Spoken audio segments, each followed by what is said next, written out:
چونکہ تباہی بہت ہو گئی ہے. جس طرح سے غزہ میں ان کو نظر آتا تھا کہ یہاں ریکنسٹرکشن ہو سکتی ہے ریئل اسٹیٹ کی, یہاں پر بھی یہ ہے کہ ایران کی ریکنسٹرکشن کے لیے ایک ایران انویسٹمنٹ فنڈ جو ہے وہ ہو سکتا ہے. یہ خالی ویسے جیرڈ کشنر اور اسٹیو وٹکاف ہی کا پروپوزل نہیں ہے, ظاہر ہے کہ اس میں ایرانین انپٹ ہے. ایرانینز یہ کہہ رہے ہیں کہ ان کے اوپر ایک ناجائز جنگ جو ہے وہ امپوز کی گئی.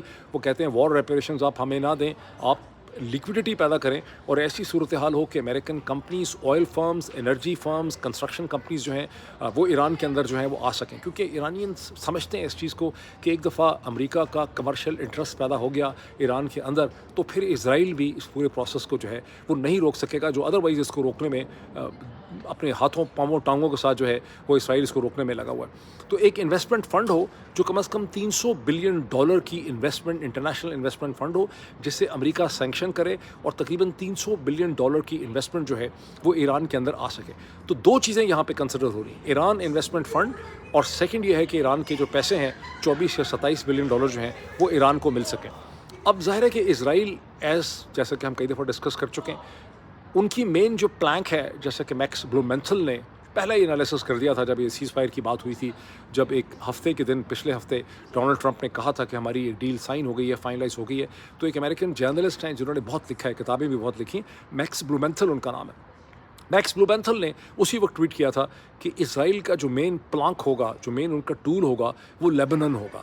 اور کیونکہ سب کو پتہ ہے کہ ایران کی بڑی سینسٹیوٹی ہے, ایران یہ سمجھتا ہے کہ وہ حزب اللہ کو اور اپنے لیبنیز الائز جو ہیں ان کو چھوڑ نہیں سکتا.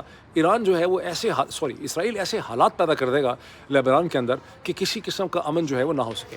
اب گزشتہ 2-3 دنوں میں اسرائیل نے اپنے حملوں کی شدت میں بے انتہا اضافہ کر دیا ہے. پہلے ہی حملے صرف ساؤتھ لیبنان میں ہو رہے تھے اور اب یہ حملے جو ہیں وہ بیروت میں بھی کیے گئے ہیں. سو ایک سٹیج سیٹ کر دیا گیا ہے تاکہ سیز فائر جو ہے وہ کسی بھی طرح سے امریکہ اور ایران کو ایک سیز فائر جو ہے وہ نہ مل سکے. ابھی میں نے اس پہ ایکسپرٹس کو دیکھنا ہے. ابھی تک میں نے ہیڈ لائنز دیکھی ہیں, اخبارات کی دیکھی ہیں, روئٹرز کی دیکھی ہیں, وہاں پہ یہ ساری چیزیں جو میں نے آپ کو بتائی ہیں یہ نہ صرف نیو یارک ٹائمز میں ہیں, کسی حد تک واشنگٹن پوسٹ میں بھی ہیں. انہی ڈیٹیلز کو, یہ جو میمورنڈم آف انڈرسٹینڈنگ ہے, انہیں روئٹرز نے, انٹرنیشنل خبر ایجنسی نے بھی پروڈیوس کیا ہے.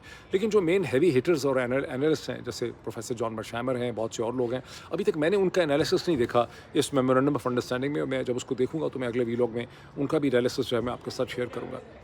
مجھے بڑی امید تھی کہ روس اور چین جو ہیں وہ اس موقع پہ ایران کو ایک سبسٹینٹیو اور سگنیفیکنٹ مدد کریں گے, لیکن میں نے ایویڈنس نہیں دیکھی. ویسے میں نے بہت سے لوگوں کو سنا ہے, پاکستانی اوریجنز, ہندوستانی اوریجن, بہت زیادہ لوگ, میرا خیال ہے اپنے ان کی خواہش چکے ہے وہ اپنی خواہشات کو وہ ایک خبروں میں بدل دیتے ہیں. میں نے کوئی ایسی کنکریٹ ایویڈنس ابھی تک نہیں دیکھی کہ رشیا اور چائنا نے کسی بھی طرح سے میننگ فل طریقے سے ایران کی اس میں مدد کی ہو.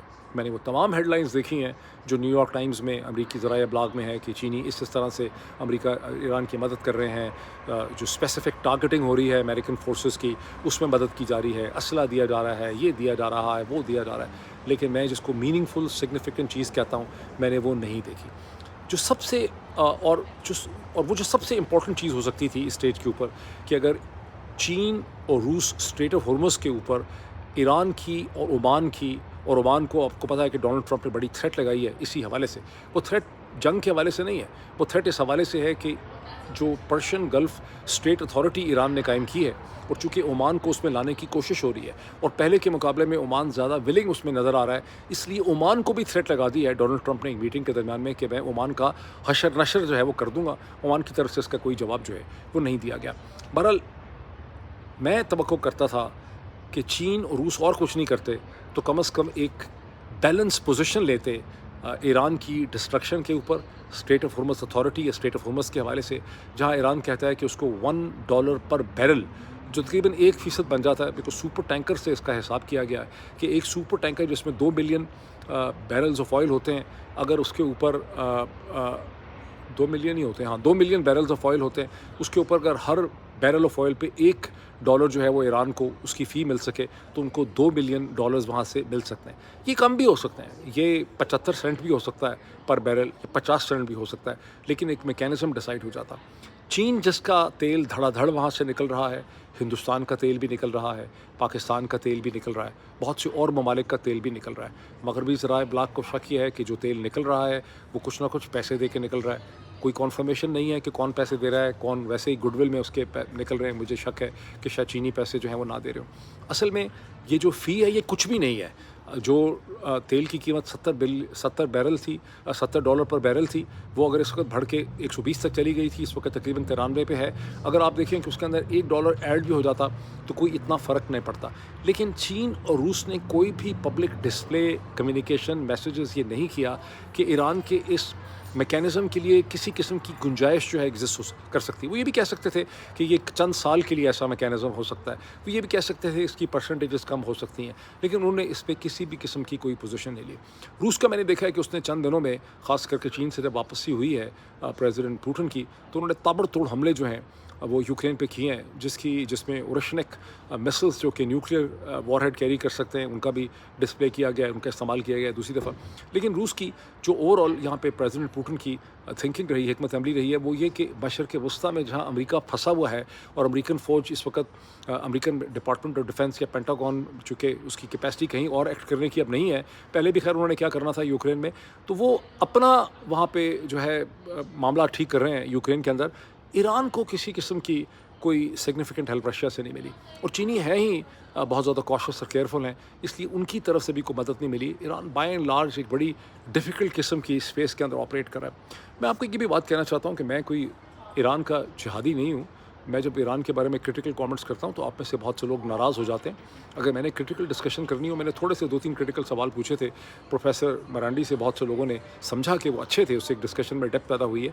میں ایران کے بارے سے بڑی کرٹیکل ڈسکشن کر سکتا ہوں کہ اسلامک ریولوشن آف ایران نے 1979 کے بعد بہت سے غلط ڈائریکشن کے اندر انہوں نے ٹریول کیا، خاص کر کے سعودی عرب کے حوالے سے، اور سعودی عرب کے ساتھ ان کے تعلقات میں کبھی اتنا زیادہ جو ٹینشنز پیدا ہوئی ہیں وہ نہیں پیدا ہونی چاہیے، اور بھی بڑی انہوں نے غلطیاں کی ایران کے اندر بھی. لیکن اس سٹیج پہ ٹوٹل وکٹم ہے ایران، اور ایران کی پوزیشن ہر لحاظ سے پرنسپلڈ ہے، اور امریکہ اور اسرائیل کی پوزیشن جو ہے وہ ٹوٹل ایگریشن کی ہے. کیوں چین اور روس کو بہتر پوزیشن لینی چاہیے تھی ایران کے ایشو میں؟ بیکاز یہ ایک ایسا مومنٹ ہے جہاں اگر ان دی اینڈ ایران کی ریزسٹنس کولیپس ہو جاتی ہے تو اس کے انٹرنیشنل آرڈر کے اوپر بہت ہی خطرناک اثرات جو ہیں وہ مرتب ہوں گے. اگر ایران اس میں سے ایک بہتر ڈیل کر کے نکل سکتا ہے تو اس سے ایک ہیلدی اسٹیبل انٹرنیشنل آرڈر جو ہے وہ کھڑا ہو سکے گا. اب میں اس پہ مزید کروں گا ابھی ریسرچ اس کے ایشو کے اوپر، خاص کر کے یہ جو میمورنڈم آف انڈرسٹینڈنگ ہے جس کے بیسک خط و خال میں نے آپ کو بتائے، خط و خال اس کے اتنے ہی ہیں، اور یہ ہے کہ اس پہ ڈونلڈ ٹرمپ کی اس کو رضامندی مل سکتی ہے. شک مجھے یہ ہے کہ اسرائیلی اسے بھی کامیاب نہیں ہونے دیں گے. اس کے اوپر امریکہ کا کرٹیکل انالیسس کیا ہے، ان لوگوں کا جو ایکسپرٹس ہیں وہ میں دیکھوں گا، پھر میں اس کو آپ کے ساتھ شیئر کروں گا اگلے چند گھنٹوں میں. ابھی اتنا ہی، پھر ملاقات ہوتی ہے. Thank you.